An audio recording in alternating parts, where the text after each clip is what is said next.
Wonderful Friday here with my friend Zez.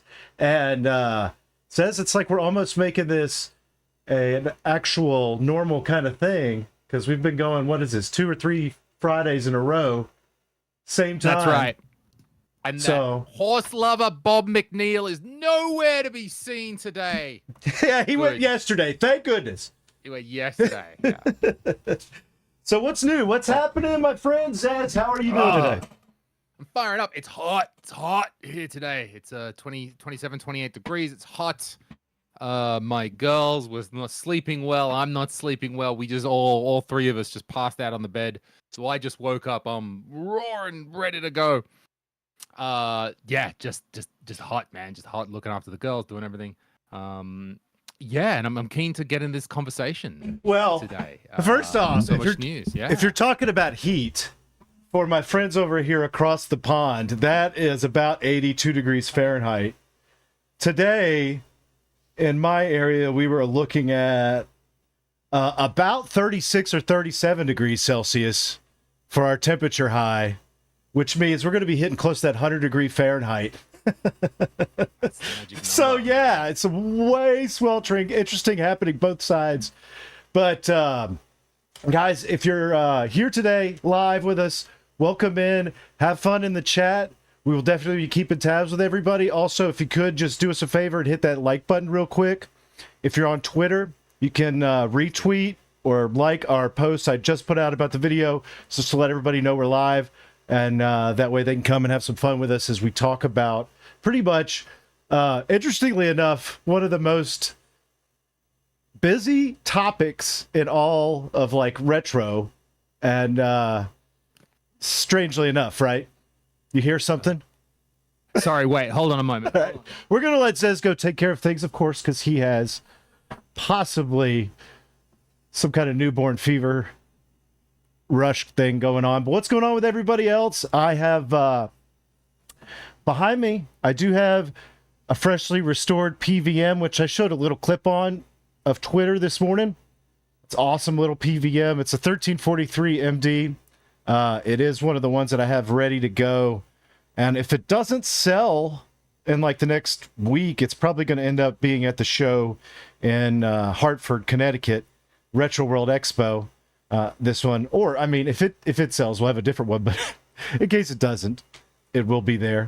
And so we'll look at that a little bit. But that's not really the main topic here today. But what? All right, sorry. What's up? Steve, a child got stuck under the couch. I'm sorry. I'm sorry. There was a situation. A child was head sticking out, body under the couch. Oh my gosh. Make an extraction here. So sorry, pardon me. We're all good. Well, I'm glad you're paying attention to what's going on. Lovely being a father. Gotta love it. I got lessons to learn. So much to come, Steve. You've been there. You've done it twice already. My son's about to go to high school, and I'm scared to death because I just know the kind of nonsense I was doing in high school, and that's when I was just thinking about, how do I like go make out with a chick? How do I like get laid? It's like when you start thinking about that, so it's like scary. Sure. And then you laugh. You're like, you don't even know. Like, you're like, dang, I've not even like made out with a chick, and there's some other dude in your grade who's already like got a girl pregnant. You're like, what? What? Yeah, he didn't do enough homework. I grew up in a small town, but there were no teen pregnancies. But when there was in your town, was it? Oh yeah. There. Oh yeah. So yeah, no, like I had my best friend growing up between the age of middle school and then about into sophomore year in high school. We used to hang out and just play video games. Like, I remember going over and hanging out in his basement and playing tons of Sega Genesis. And all of a sudden, one day, like, I go over to spend the night at his house, and he's like, oh, man, we got to start getting on these chat rooms. I'm like, what the heck is a chat room? This is going to date me. I mean, a lot of you guys might even never even heard of this concept. There used to be these chat rooms where you get on the phone and you would call some like random 1-800 number, and it was put you in a group with a bunch of people that were supposed to be in your area. And then you'd like basically get it to where you would try to go into a room one-on-one with somebody and like connect with them. So my goofy ass friend was like really into doing that and like got obsessed with it, where he was doing it every night. And I would always go over there and I'd be playing. I'm like, what are you doing? And he just started really getting into that thing. He's like, you can meet chicks on here. Chicks are on there. Look at this. And I'm like, dude, it's over the phone. Who the heck are you even talking to? So he winds up meeting some girl on there. And she's actually like around the same age, thankfully, not like some weird creepy thing, but they start meeting up when they turn 16 to drive, which is about this time. And he stops hanging out with me every weekend. He's like, oh, I got this girlfriend, now we hang out all the time. And I'm like, the Chat Quest girl? That's what it was called. Chat Quest. And lo and behold, 3 months later, he's like, oh, dude, I messed up bad. And I'm like, what? He's like, I got her pregnant. And I was like, well, you've had sex? What the heck? So yes, lo and behold, my lovely little Tennessee town, we had, he's probably that guy's probably a granddad by now. Yeah, sure. Whatever the internet successor is to that meeting up. And so that was pure chat. That was like, sorry, pardon me. That was pure voice. So pure voice. No this internet, is pure voice. No, like I say, I remember this vividly. This was happening when it must have been like 1 year after the release of Chrono Trigger on Super Nintendo, because my friend moved. When we moved into Tennessee, we lived in these crummy apartment buildings, and that's where I met this guy. And we were all happy because his family bought a house and was getting out of these apartments. So I helped them move like a lot. And as a gift, his mom took me to the video game store and said I could buy any game I wanted. So I picked Chrono Trigger because it was the most expensive game. And I was like, no one's ever told me I could get the most expensive game. And I wanted to say it was like $90 new. And I had no idea what it even was. I was just like, if it's $90, I'm buying it. And so that's how I got that game. And that was literally the time when all this started happening. So there was not even, like, this might have been on the cusp of course, dial-up existing, AOL, but not much. Like, we didn't have a computer that were messing around. Some kids are out there getting laid, and you're out there playing Chrono Trigger. What did you then think of Chrono Trigger, though? Oh, I loved it. What did you like? I absolutely loved it. It was like that's how it became basically my favorite game, because it was one of the probably like 15 games I actually owned on the Super Nintendo, 15 to 20 that I liked, and I got literally probably 7/8 of the way to the end, where I got to this part where I just could not. There's like a maze part, and I just gave up. In this maze part where you're on top of it, you're in a ship, and I just never could get past it, and so I put it away. And it's one of the games I came back and beat later on in life. So was it? I want to actually know, because I mean, speaking about that pre-internet, and that's interesting, because I kind of class this VoIP only pre-internet thing, because eventually we got back there. What was those voice chat rooms that were happening during the pandemic? Like, it's funny how that kind of came full circle, and that was again enabled that kind of system. But I would love to know, anyone in the chat here who was on a BBS, who had to dial in, like pre-internet, dial into, using a local or long distance number. I'd love to know, because I certainly did that, and for me that was the retards in my like area. So we probably lived like it was all, how to say, we had local and long distance, so it had to be a local call. And so you sort of had to live within a few hours of each other. And we were real weirdos, but, we were weirdos with each other. That's all. Yeah, it was a great group to be weirdos with. So I was wondering, anyone in the chat has actually did that in their own area. And then, of course, the internet came along, and then, no one was interested in the BBS. Did you ever do that, Steve? Dial into a BBS? No, I never did dial into a BBS. My first experience was with America Online, and literally like running around and getting those demo discs. And you remember early on in these days, you could find these demo CDs, and they would give you a certain amount of time to use, like, minutes on it, right? Where you could install it and be on the internet free for, like, as long as you had the phone line, you could be on it free for, I don't know, a couple hours worth of time. And that was literally my first experience. And again, all we tried to do was try to go get dirty pictures and talk to chicks, right? It's like that's the only thing you. Like, that's what makes me so concerned about my son being 14. This is literally I understand the America Online experience, but I guess for everyone listening to, the hint is in the name, America Online. It's not Australia Online. So we didn't have like a million. I know exactly the reference you're talking about. I understand that. And I think eventually we did have America Online, like kind of as I don't know, somehow, but we didn't have like them floating around. And I know last week I just had to steal the internet login from my school. I told that story last week. As the way Dante we said he used Renegade. Yeah, for BBS. Is that the system? Do you mean the BBS system? It's just said he's like, yeah. So Dante, did you have like phone lines in, like how, like actual number of? Because that was the tough part of the BBS. Like you had to maintain separate actual phone lines that have multiple people on at once, and the cost. I mean, I tried back at then. The cost, if you're having like anybody involved, like you say, that's in whatever. Outside of your local dial-up area, you could really get in trouble, I'm sure, with charges. Right, the dialing in. So, I mean, it wasn't impossible to run your own. I think it was the cost to have the phone line. So at one stage, I tried running the BBS software on my own, like 486 or whatever it was. But okay, we've just got the house line there. So I sort of had to like call my friend and be like, hey man, I got the BBS software installed. Call me, and like trying to coordinate that and the modems, and just so he could then dial into my home phone. And I don't know, he was hanging out on my computer. Like we just thought that was interesting or something.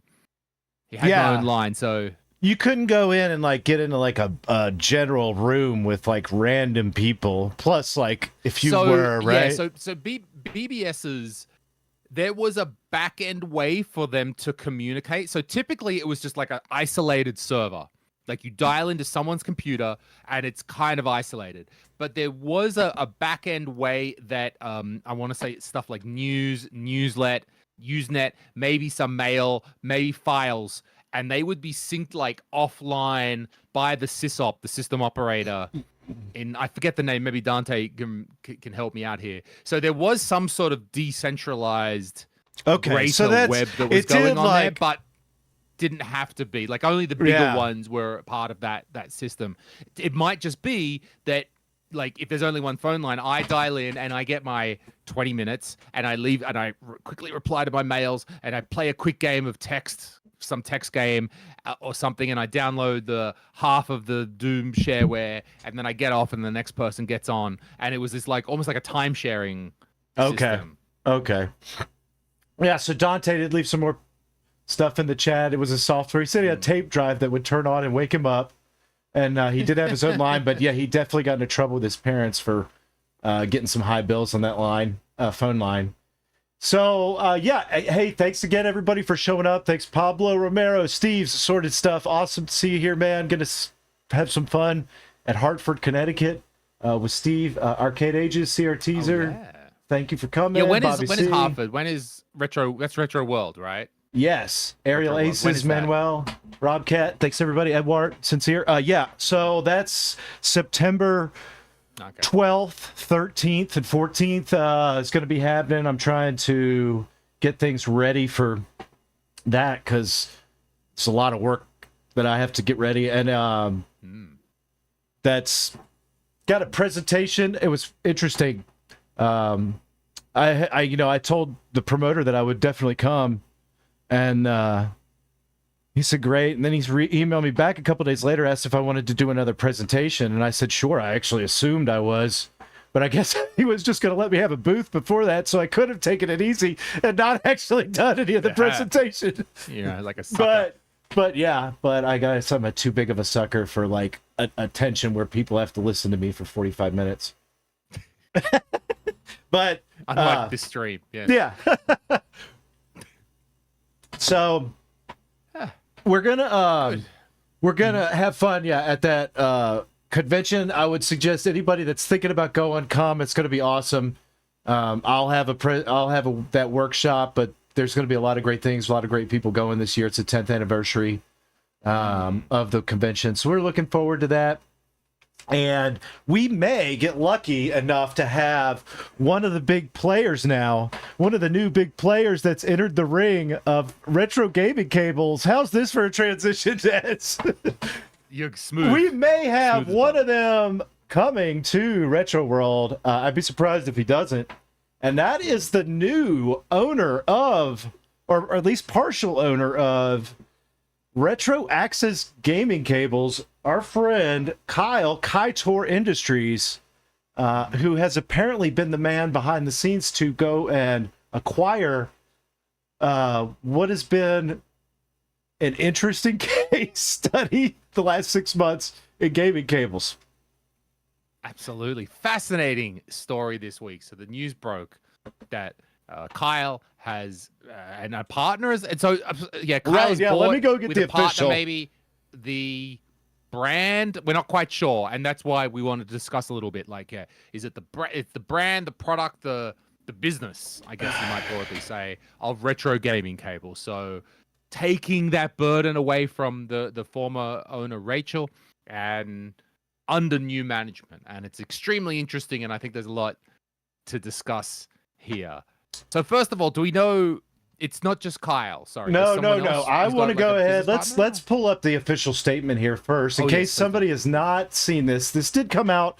I mean, it's been over a day now since the official release, so we're not newsbreakers here, but this is our chance to talk. So I'm going to put this over on Zez, and then we're going to move over to just that, announcing a new chapter. So this was announced on Retro Access's Twitter. Excited to announce Retro Access is now under all new ownership and management. Going forward, new products will be under the joint venture between Kaitor Industries and Syracuse Synergy. So I'm not really sure. I didn't even check anything off the bat on the partnership there because I've never heard of Syracuse Synergy, but a new team with focused deep roots of professional audiovisual design, manufacturing, and enthusiast hardware. And there's a lot more stuff in here. I'm not going to read everything going beyond that. That's the biggest stuff. Some great things to talking about. The focus on customers. I really would have anybody that wants to go over there and read these. There's some stuff on here about like what's going on, and like if you have orders, the good thing here is that they are taking care of existing 2-year warranties, so you do not have to worry. That's what I'm going to tell you. You're actually, if you bought cables from Retro Access or in the last 6 months and had kind of a peculiar situation with your transaction, I'm sure that Kaitor and or the new company leaders will be taking care of that. At least it sounds like that to me. And It seems to be, yes. so that was the big announcement, I think, a day and a half ago on what was going on. So I mean, I have some thoughts to that. Do you have any initial reaction to that? Yeah, it's interesting. First of all, great that it's Kyle, a well-known guy, proven track record.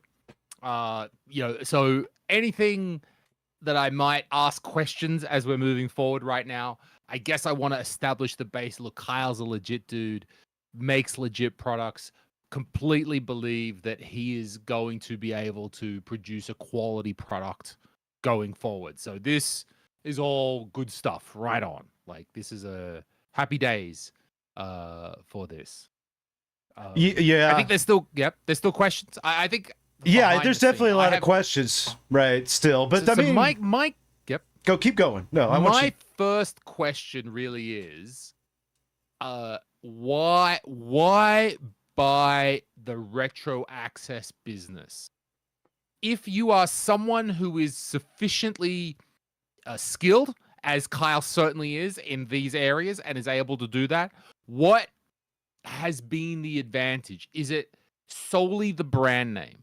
Is there some cable stock that Rachel has spoken about in her tweets that she bought a bunch of cables and stock and stuff like that? So was he able to acquire that at a good rate, and that has made it interesting? I guess just as a comparison sake, Kyle already has his own brand. A bunch of people already know that. And my idea, which may or may not be true, is that it's not super difficult to build a great retro brand. If you build a quality brand, build it up over a while, do a good job, get cables into the right people's hands. Like, don't send any to Bob. Like, fuck that guy, right? Like, to everyone else, send free cables to everyone else. Get them in the hands of people. Like, you could build something up. So I just wanted, like, that idea that the Retro Access brand is amazing, like, kinda, but it's also not incredibly hard to build your own thing. So interested to understand some of the reasoning behind the scenes. Okay, can I give you just like a thought rebuttal on a possible good answer for that? Okay. Because I think I have one. I think I have a pretty good answer. Let's not, I mean, I do believe there probably was cable stock that would have been involved, but even regardless of that, I don't think that, again, that's enough of a reason. I think that what you're doing right now, and this is the smarter play, is when you buy a brand, sometimes it's like, I know this sounds silly, but it's almost like McDonald's, right? When you buy, like the guy who bought McDonald's, the biggest thing about McDonald's was the name. It was nothing about making burgers better than some other thing. It was about that name. The name Retro Access goes back, we've talked about this a few weeks ago, goes back like a decade in this business, in this whole hobbyist scene. And there are, again, like archived videos that people still watch, evergreen content on YouTube that still talk about Retro Access cables. So you have that legacy built in already, like marketed thing where there are people that have not been on Twitter, have no idea like what we're talking about as far as drama with cables.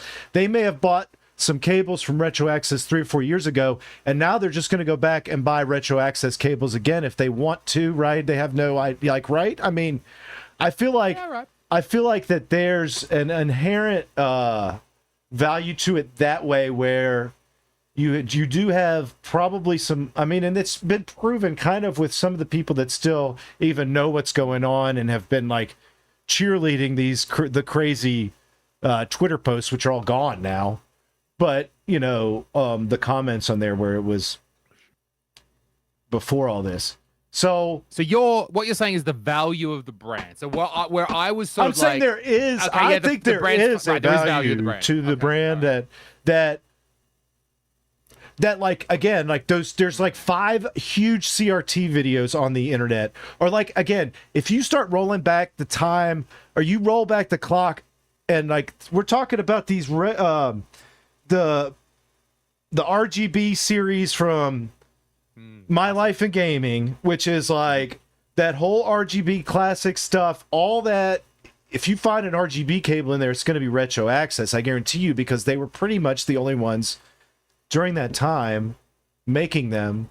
So it's literally just a free advertisement for the one kind of cable company, whereas like they're not going to go back now and reshoot that to say, we want to like reshoot the whole RGB series because there's now 25 different cable manufacturers that are good. What I'm saying, I guess what I'm saying there is that kind of gives a little value. True. And I hear what you're saying. So that is interesting. And maybe I was downplaying the value of that. I think where my thoughts were going as to, so let's say we can all see there is value in that brand. A lot of people know it. There's us chads of video cables who are in the know, but there's a lot of just regular people out there who are like, yeah, Retro Access is fine. I had a Retro Access cable 5 years ago. It was fine. Everything's fine. So, there's still some goodwill. Maybe they're not up to date with the current situation. So let's then assume that the brand is valuable. Okay. Like right on, and has a reasonable value to it. What I would say is the risks. Let's say the risks then of buying the business.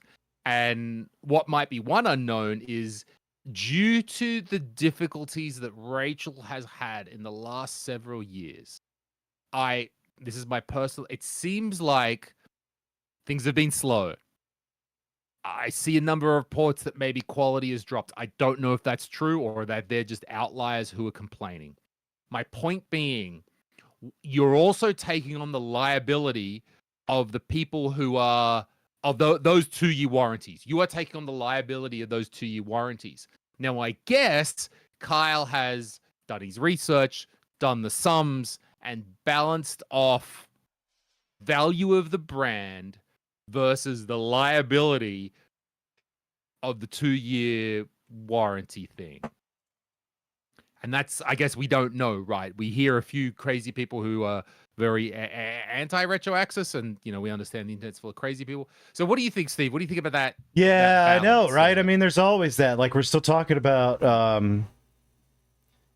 it was very, like, yeah, it was very, I mean, it was pretty much disturbing what was happening. And it does make you wonder, right? Like how, like since that whole started too, since like that whole thing started, you're right, there's been more, like the thumbnail for the picture, I went and grabbed all the different retro gaming cables that have come along since, within the last 10 years.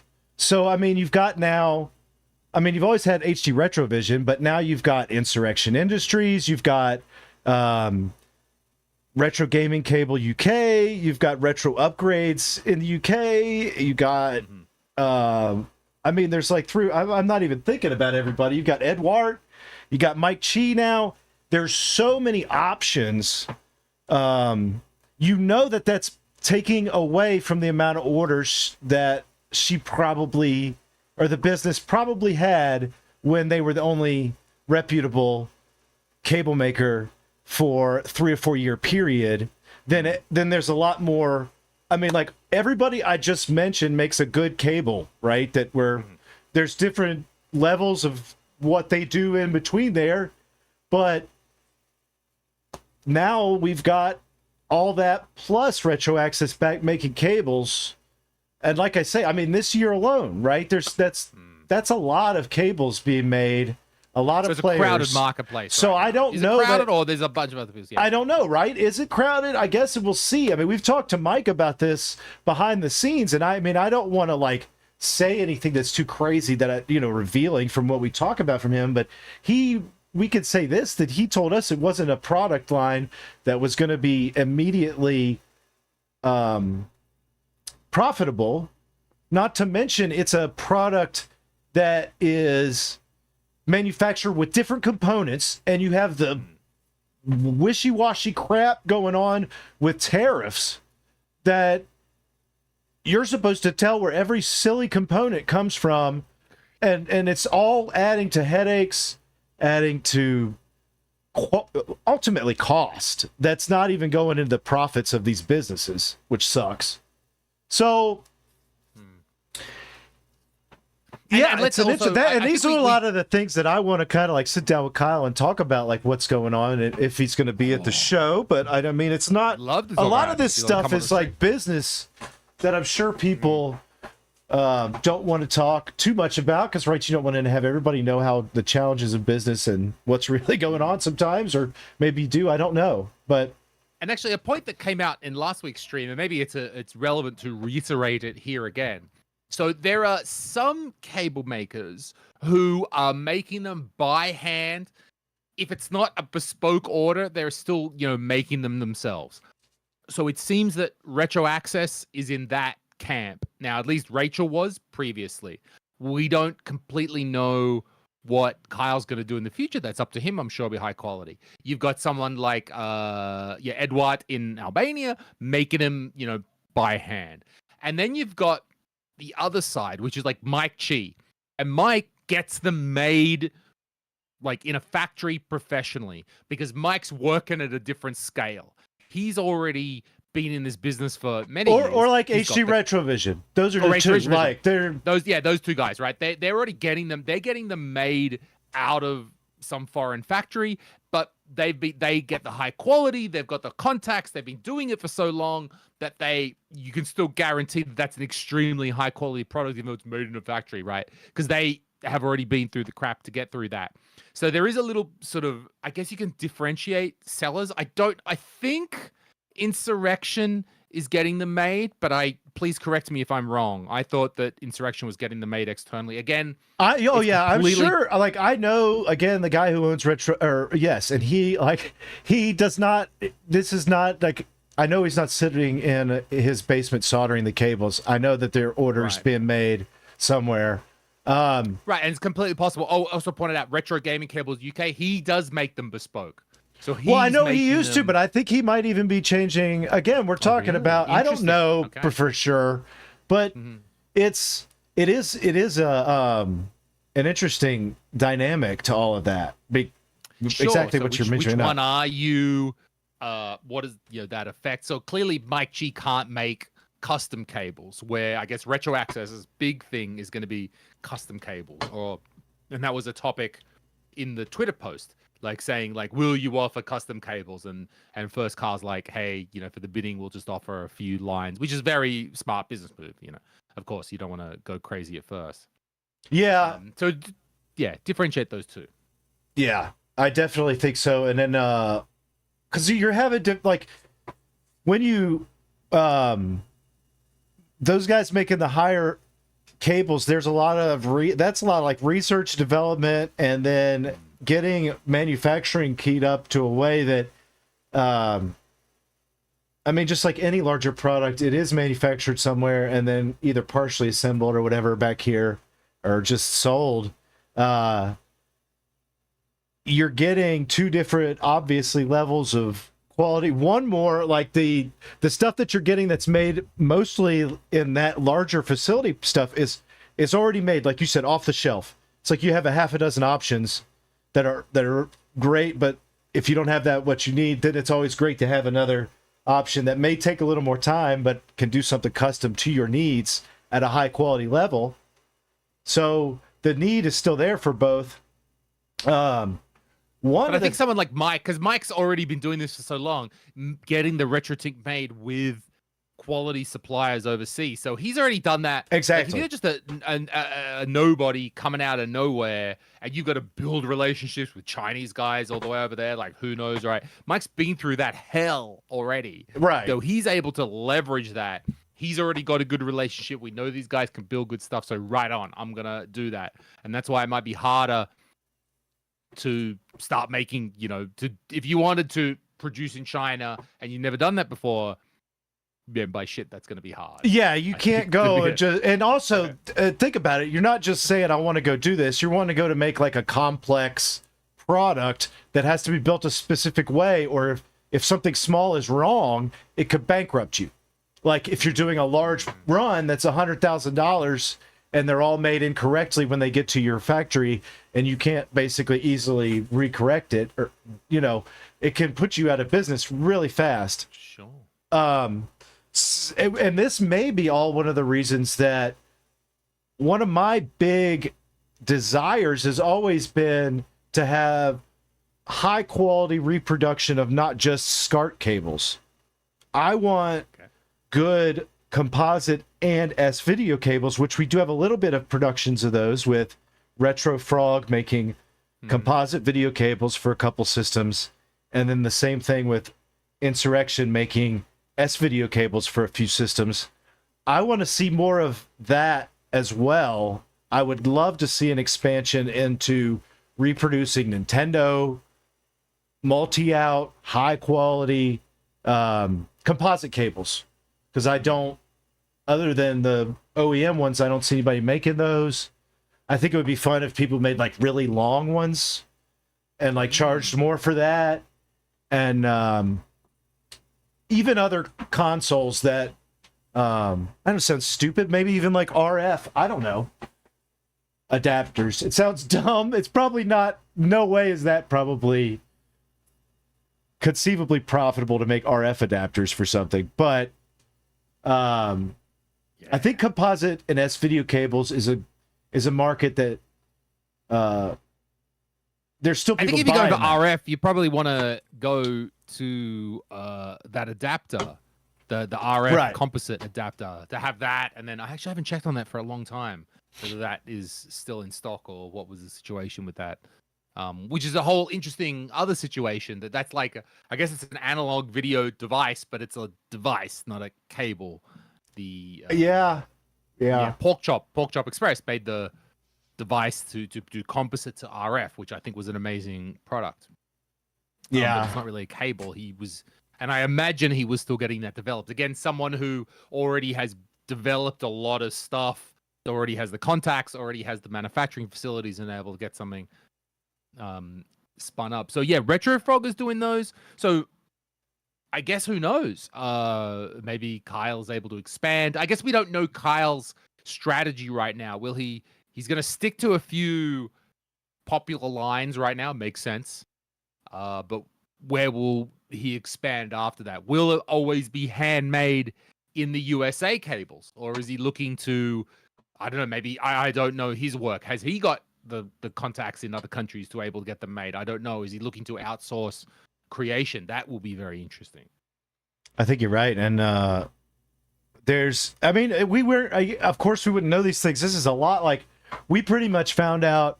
I mean, Bob knew about this happening because he was kind of like teasing us, but we didn't really like. I wasn't expecting it to be really anybody that I had known prior. So I was a little bit surprised.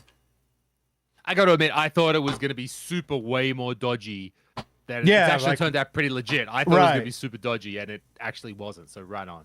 Yeah, it was a better position than I was wondering about before when it was unknown. So, well, I think in all fairness, this, like you say, when we just mentioned there, since it's a rock solid kind of acquisition, I'm expecting good things, and I would suspect to give them a chance again if you're considering it whenever the whole brand relaunch and everything is done and ready to go.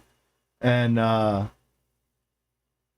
don't think that there's anybody who does at this point now. I think it's good. I can't think of anybody who does a bad job that makes cables anymore or has some kind of like weird thing going on right now. So it's really good. There's a lot of people that do a great job that are actually in retro. They're not just some big time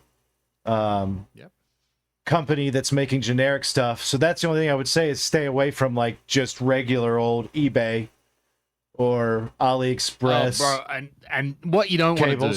Oh my God. It's like if I ever want to have an aneurysm, if I feel like having a headache and I feel like causing myself stress, I'm going to go onto Reddit and I'm going to try to explain why the super cheap $5 S-video cables are not good.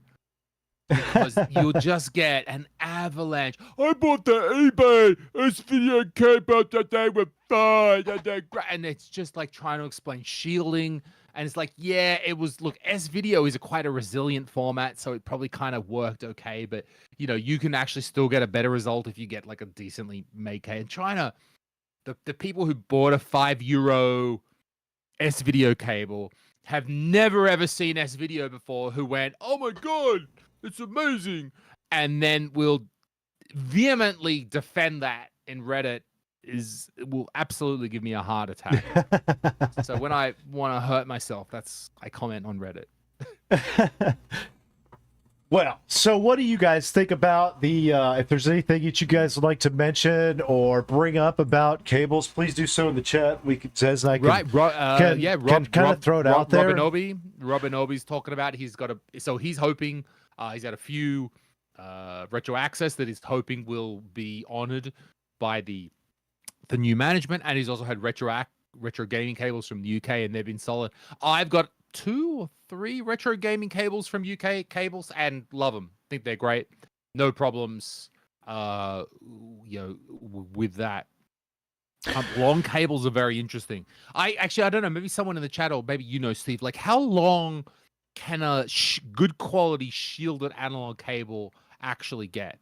well, the problem is we're not going to probably see much stuff longer than I think Mike Chi probably made it as long as he could make it stably with his new cables.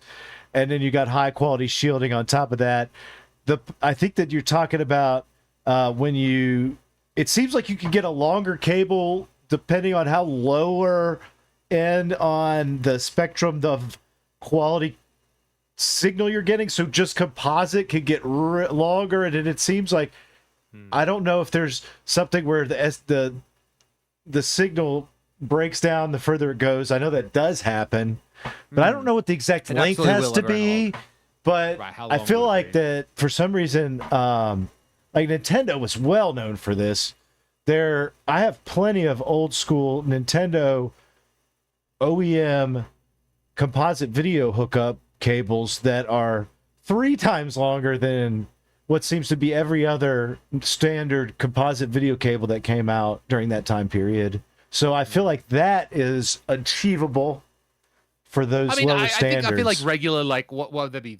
3 foot, 6 foot. I'm trying to work in your stupid. I American don't know. imperial See, system here. well, if like that's it fine. depends I'm too. talking about like. If you what need was it, 15 feet, 20 if you need feet? to Now we're go talking. really long, you're probably wanting to add in some kind of an Extron device that has a superior, like you put in your signal and then it's rated to put out a superior picture quality over just an individual RGB or over an old school VGA cable, as long as you can make that cable. Like it'll have a length in the device manual on how long, it's like, then you connect. That's where you can start crazy. That's why I really do like, you guys are really, we've got so many different great options. Like the new, I haven't done anything besides just use them so far because I've had them for like 2 or 3 weeks. But Mike Chi's new cable design really opens things up for a lot of this stuff. We're talking about using this VGA equipment and Extron equipment to do this signal generation farther away to multiple CRTs. If you're really into that stuff, these Mike Chi cables are they do that really well. Right, and if you're listening and you're not au fait, not up to date with what Mike is doing, I think it's a very interesting strategy. So Mike is all about bringing everything. Yeah, let me back go to get him the while you talk. The VGA connector. So Mike has produced a bunch of dongles, essentially, PlayStation, and it's got a VGA out or VGA looking connector. It'll be Sega Saturn. Does he have Saturn? I'm not sure, but with the VGA connector. And the theory being that if you want to extend that, get any reasonable VGA cable. I go down to my local thrift store. They've got 10 high quality, thick VGA cables for €1 each. Like those cables are easy to access, maybe more easy to get access than high quality component cables, for example. And that the switches for VGA, again, are also easier to come by. So I have several Extron VGA switches that I got for whatever, dollars, cheap. That might be cheaper to use than a SCART switch, than a component switch or something like that. So Mike's about that. Now, the reason also that Mike is all about VGA and using that VGA connector is because that is an input to the RetroTink.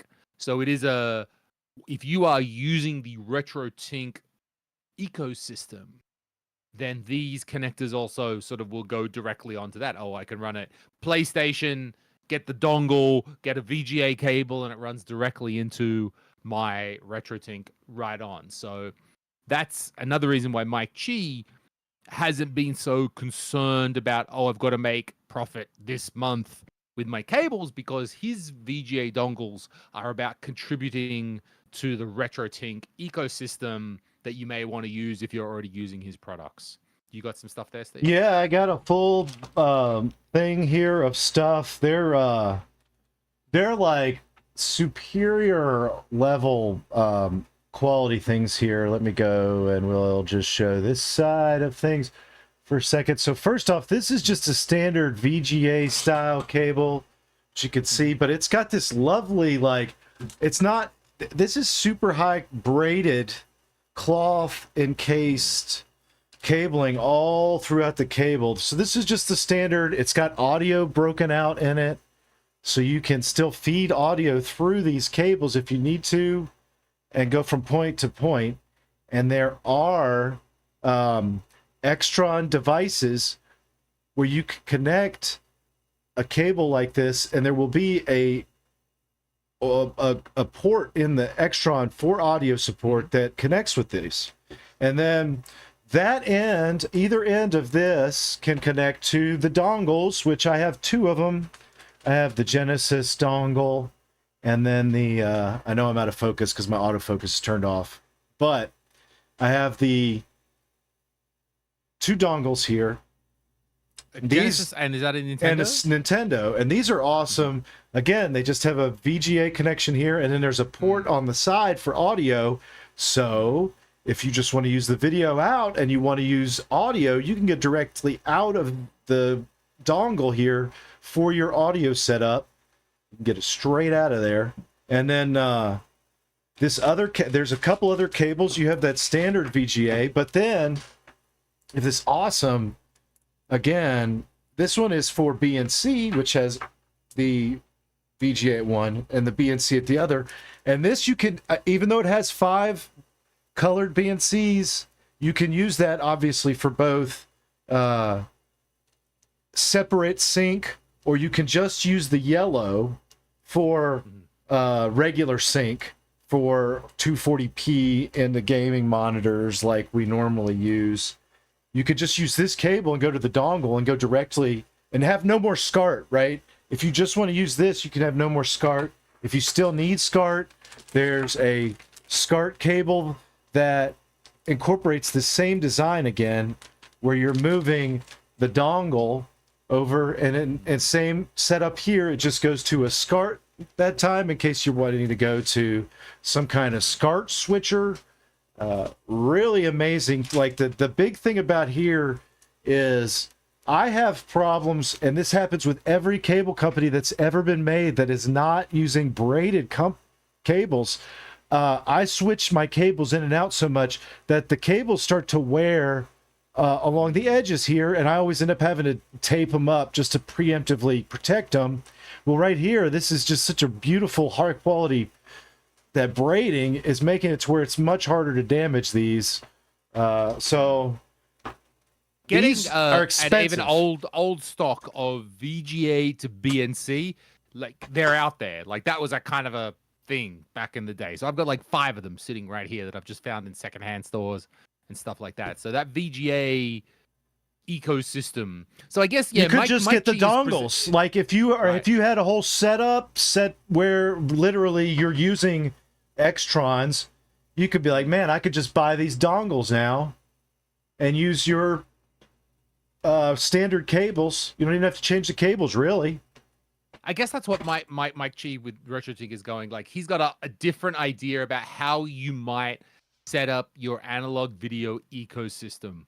And it's like, maybe you want to think about VGA, and then you start to expand your thinking like, oh, I could route up with this router, with this VGA switch and do that. And then you start to think like, oh, these cables make sense. So you probably don't buy one of these RetroTink dongles just, one off, right? You probably think of the bigger thing that you're planning before you invest in this road. Yeah, that's an interesting point, because once you get sucked in to kind of, it is literally pulling you into kind of a cable ecosystem on its own, the RetroTink style, where you're going to want to, you're going to spend a lot of money buying all the RetroTink cabling together and kind of move to almost that platform where. But I wouldn't. I think that over time, people individually build out this setup with these cables that are also great, that are just like the SCART, traditional SCART cables, because it's like piecing your collection as you go, and you could buy a SCART cable from one of half a dozen of these providers, depending on what your need is. And maybe you've gone that route, I guess. I guess so. If you've gone the SCART route, so you'll have to have a PlayStation to SCART, Saturn to SCART, everything Nintendo to SCART, and then you've got a SCART switcher, and then you've got just a regular SCART cable going to your TV, and that's how you. And then right on, like that's great. That's not an issue. I don't have a big setup like that right now. For me, actually, Mike's stuff would work really well. I could buy a few dongles. I've already got the VGA Extron switcher. Then I would just need the VGA to BNC breakout, which I already have. So I could actually quite easily incorporate what Mike is doing into my setup. And I haven't hit Mike up for cables yet, but I will soon. But what you've mentioned is quite true. There are aftermarket high quality cables that look exactly like this BNC to VGA cable, right? That are already out there that came with a lot of Extron gear in the past. I think the biggest newer products are the fact that he does have these dongles, obviously, because the dongles fit everything together and keeps it within that sphere of perfection for the RetroTink stuff. And then, the cool thing too, we talk about SCART, but you can go full on RetroTink SCART if you want to. And that is a super long, it's a 6.5 foot, 2 meter SCART cable. I do feel like also when I'm explaining it here, I'm ignoring maybe what is the massive use case, which maybe is what Mike had in mind, which is he's thinking that we're going to have a VGA dongle from your PlayStation to your VGA switcher, but then the VGA switcher is going to go out into the RetroTink, not directly into your CRT, because he's Mike, right? He's thinking about his RetroTink. That's why the RetroTink accepts the VGA input analog over that, right? That's, I assume what his original intent was, but then he's realized, oh wait, I can just add a few extra dongles and it can be more than RetroTink. But if you got a RetroTink in your setup, this is an awesome addition. Yeah, and what is it? So somebody was just asking a question in there. Is there even a PlayStation? Yeah. Is there even a PlayStation dongle? I don't think there is. Oh, there is so you could go PlayStation 1. There's a PlayStation 1 dongle. Manuel Ramirez, can I work with a PlayStation 2? I don't know, but it does say PlayStation 1 dongle. So the cable's difference between PlayStation 1 and PlayStation 2, it's a minor resistor, which is technically different between the analog PlayStation 1 and PlayStation 2 formats. So in practice, you can use a PlayStation 1 and PlayStation 2 and PlayStation 3 cable, right? Okay. In theory, there is a small difference, but in practice, I haven't found a difference, but maybe someone else has. So if Mike's got the PlayStation 1, it works for the other two as well. So for example, in that scenario, yes, you could use it with that 3090 PVM that you have. You would need that PlayStation dongle, and then you would need to go from a cable to whatever there's a special DB25 input for RGB on that monitor, so you're going to have to get your own adapter to adapt that to either SCART or to BNC. And there's that's another thing. Mike doesn't make that adapter, but you can find that adapter, and then you could go from these cables to that, or any cables really, depending on what the setup is. Once you get that adapter, so yeah, it would definitely work with that monitor. So PVM 1390, has it got RGB? Do you know if it's up? Yes, those are RGB models, I believe, and then they've got a DB25 input, which just looks like a larger, VGA similar style port. Yeah. It's on the back of the Sony 2030s. I think that's interesting with what Manuel says, because let's just assume, and I don't know Manuel's situation. Let's just assume he's just got a PlayStation 2, and he needs to go into this 1390, right? In that case, dude, you may just want to get one cable that does your job, right? You don't need all this RetroTink stuff. It's too much now. If you're thinking of expanding, if you're thinking of the future, yes, maybe you want to consider that. But if you just want to get your PlayStation going, right on, bro. Just get someone to make a PlayStation to BNC cable or whatever that might be, and Well, I guess you think could you're have still the gonna VJ have breakout, to. yeah. You still need to do your own like legwork on what the best. The thing is there's a ton of options, and somebody now's everybody has like an offering for you, but there are going to be different things that you might find you want for your setup, whether it's VGA, whether it's I don't want to deal with all that. I want to make sure my PlayStation works perfectly when I plug it into this monitor. And it's like, well, then let's go with the exact sync that works on that monitor. That could be done easiest with SCART, that is handmade by one of the great hand makers, Edward, make you a good PlayStation 2, right? Something like that. So, this is more right. I think the best thing for my cheese stuff unintentionally is that now the SCART, or it makes things easier for people that want to use Extron, because now you're not concerned with how the heck am I going to get my input from my console into my Extron, because prior you'd have to basically the best option for a long time was to go SCART and then SCART into a BNC adapter into your matrix, and then you might pull one of the matrix outputs from the VGA style on that matrix into another device that's an Extron that uses VGA, and then go from that into an individual monitor. And so that is a lot less convoluted when you can not have to have the BNC to SCART adapter in that. Right, and when you're talking about Extron switches, the biggest, the maybe more typical, if you're watching some video and you might talk about Extron switches, they're BNCs, right? And they're big and they're all of that.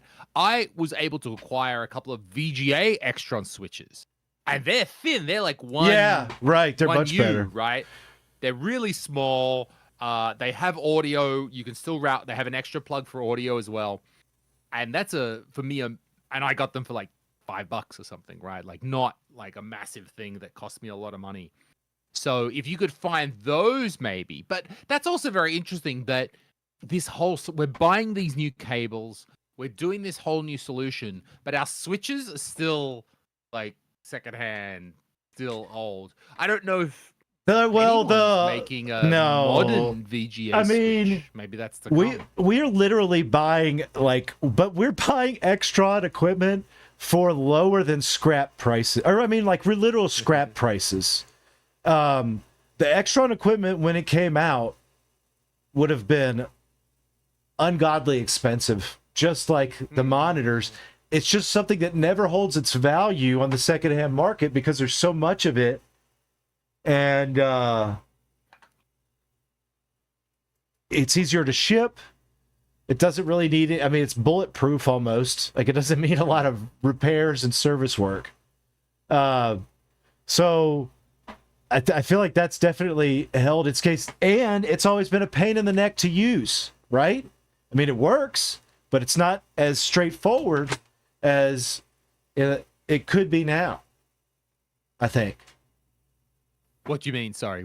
I mean that, like, since these dongles make it easier, like the option to go that route, if you're setting up a new style thing, you're like, man, now that these cables are out, now that there's more information about these switchers, if I want to go that style, like I say, it's much easier than if you're just like one day looking at Extrons, and then you might get stopped. Like, you might look at the Extron, think it looks awesome, and then you're like, God, that's such a pain to go from my setups into the Extron and get it to do what I want, that I just don't want to deal with it. Whereas now you've got the cables a little bit easier with those dongles. You're like, well, it's one less hurdle. Well, I've had those Extron VGA switches for years, and I've thought like, it's gonna be a pain. I'm gonna have to get a bunch of SCART to VGA adapters, and I priced that out from Retro Gaming Cables, and I'm like, no, I can't be screwed doing that. I never did it. Yeah. So yes, that does make a thing, but nevertheless, I mean, it is an interesting. Let's for the sake of argument say that I'm in a place where I can't find an Extron VGA switcher. There actually isn't a modern. I don't know, maybe there is a modern VGA switcher because I can probably buy a G comp. So there's another brand. There's another brand or two that are just not well known, but they were almost as big as Extron. The brand is Cresttron, like toothpaste, but again, lot of less documentation. I know them from when I would go to the recyclers. They would have all kinds of Crestron stuff that they were like, we don't have Extrons, but do you want these Crestrons? And I was like, I don't know what the hell a Crestron is. No. And sounds like a genuine Panasonic Sony. Exactly. Crestron, yeah. So I know they're out there and they make them. And you do talk about the cost on it, which is a factor. But if you go, yeah, you're always going to be looking at something, but you are going to be limiting your cost to just the dongle, and then you could go almost everything else generic if you do that. And you could even go and use VGA cables out of the VGA thing and go VGA everywhere till you get to your device. I don't know where, like you say, that's the idea. That's the idea. Go VGA to the RetroTink. Go VGA to an Extron that does BNC breakout for an individual monitor if you want to do that, and have individual monitor controls. There's a lot of options. There is. So going to the chat, first of all, Andre points out, hey, we're talking super complicated here. He loves nothing more than going from the VGA out of his Mister. He's got the VGA to SCART cable. I got one of those. You can make that. I made one myself. Like, it's a good, like, it's not super hard. You can make it. You need the resistor. You can get a SCART head. Like, if you want to try it, it's an achievable thing for a dummy like me to do a Mr. VGA to SCART cable. And he's got one of those and it works, and right on. That's all you need, brother. Talking to Robin Obi there, talking about if we have a VGA only setup, what about SCART? Actually, the SCART standard has some extra stuff like 12 volt on a couple of lines. Now, to my understanding, SCART has a couple of extra things, and what they are is for switching. So SCART has a pin that says, is this 4x3 or 16x9? And really, it is true. Yeah, and so it can auto switch between the two. Now, if you were using a VGA only solution, that wouldn't get passed through, right? And that is a reasonable thing, a reasonable point that is being made. For me personally, have never worried about that, because the extra things that SCART has, it's just like I press the button. Like, it's just auto switching 4x3 to 16x9. All I've got to do is press the button on my remote, and I'm in the right format. So, look, it's legit that those extra things that SCART offers are not a pass through, but I've never personally found that to be a big problem in my own setup. Yeah, and well, it's going to depend, right? And obviously, if you've gone through, you're always going to need SCART. The vast majority of RGB mods on CRTs are done in SCART to make it easier. So you'll always need some kind of SCART, and then that actually, to turn on the RGB, needs the voltage down that pin. If you want to do a MUX mod for it, you're pretty much going SCART, because there's not that extra voltage. You could use but like you said, there's only a set number of pins, whereas the SCART pin has a plethora of extra pins where these kind of things can be incorporated. It's change the aspect ratio, and switch automatically, like switch to this input. As I understand, maybe people in the chat can help me out. I thought that was really the two extra things that SCART has, which again are just things that you can control with your remote. Well, switch the orientation, switch the input, and I'm done. There's blanking, but that's kind of like a trick that we're using SCART, where there is blanking voltage actually coming from like the console sending voltage to the SCART head down a certain pin, right? That carries what's blanking? Sorry, explain that. Do you understand? Blanking. I'm not sure this has to do with the when you're doing a CRT mod, and you're doing the Mux mod, all that means is it's a switchless mod. So prior to that, you had to route a line that would just basically it would send voltage, but now, no, so it's not, I'm sorry, I'm getting confused here.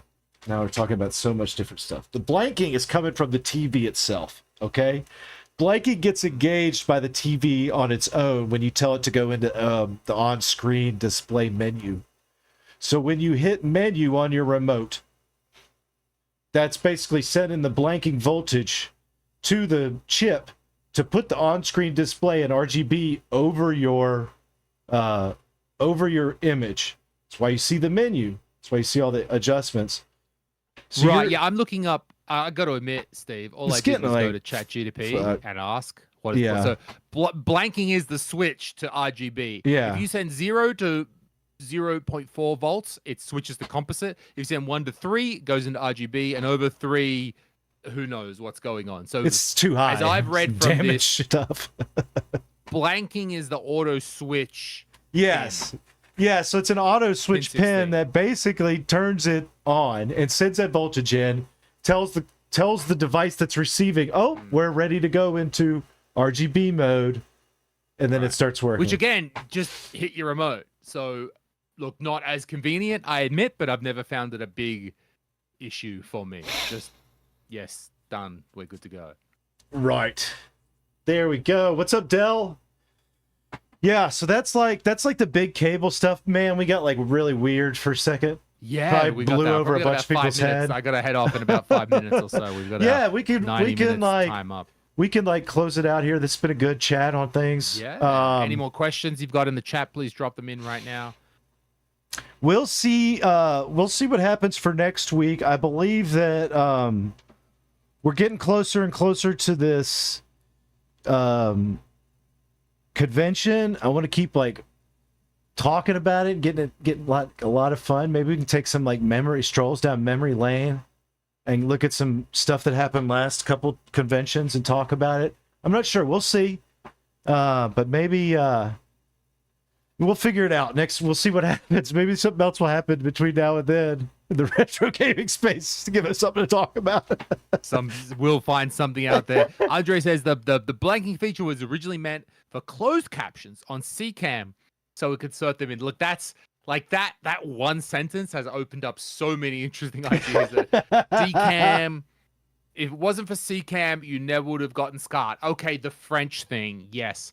French came up with the SCART thing, and French also before SCART, France uses CCAM. So I guess if you're going for the whole French connection, yes, we have the French to thank for all of this stuff. I think for me, when I reflect back over the last couple of years of what the work that we do, first of all, I think one of the most influential people that has made a contribution to this space in the last few years, who hasn't wanted the spotlight, is Mike Simone, the dude who made the composite and S-Video cores for Mister. Until he changed the whole Mister landscape, it was just RGB. You were just getting that stuff out of the Mister. And then Mike said, hey, I'm going to find a way to output composite and S-Video directly out of a Mister. And that, I think, really changed the game. That you could now get composite and S-Video connected up to your old TV straight from the Mister with a like quite cheap dongle.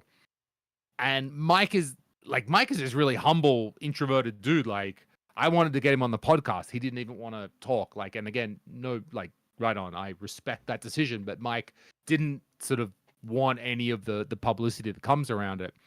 And I always said to Mike, hey, dude, how much effort would it take to create a CCAM out of the Mister? And he kind of, I think he rolled his eyes and went, fuck this dude.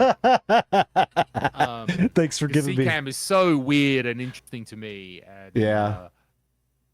Well, I was thinking too, I've got a TV here that is a PAL only TV, and I don't really know how to get PAL out of anything to test on it. And I'm guessing that Mister probably is the only thing that you can do. Now, thanks to there in something the like that. land of freedom, you've got no free all your freedom over Yeah, there. You've some got no guy's like, power. here, You look don't at know this TV. And I'm like, dude, you know that the reason this doesn't really work right is because it's POW. What? No, I'm just kidding. Like, yeah. So There's so many interesting parts, so many tidbits. I was actually this week trying to look up. I had an idea for a video, and I haven't found the good information behind it yet. Why is the SCART head and the SCART standard? Why is the JP21 standard from Japan using exactly the same physical connector but different pins? who came Why? up with the 21 pin first, and who's like So the French arguing? did. Scott was first. So there Scott we was go. First, definitely by several years. And it seems that then the Japanese Took wanted it. their own standard, and they went, well, okay, look, Scott, it's big, it's hefty, it fits in, it's a big physical connector.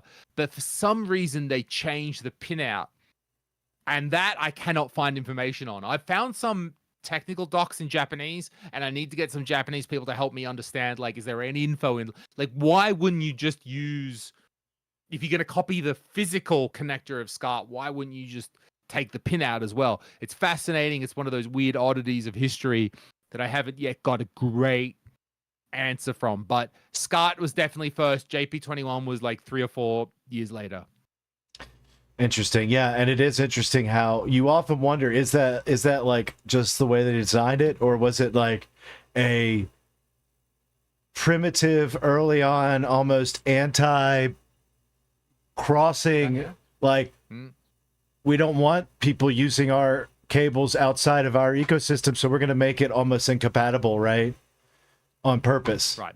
No shit on the Japanese, but I can completely imagine they wanted their own thing. Like, right And like, don't want you to, and we don't want our to own. like be buying these European SCART cables in our area and be like arguing about why they're not as good for some, or I don't, maybe, who knows, right? It's super It's interesting. interesting. Why, and it's clearly a human decision, that a human with emotions, with a environment of social and political around them made a decision. I'm fascinated by that sort of thing. So I want to keep digging into why that is so. We'll go for it. Keep digging. You guys have a wonderful weekend, and hopefully we'll see you next time. Thanks again, Zez. Hope you have a wonderful Steve. It's weekend. a pleasure. Thank you very much, my friend.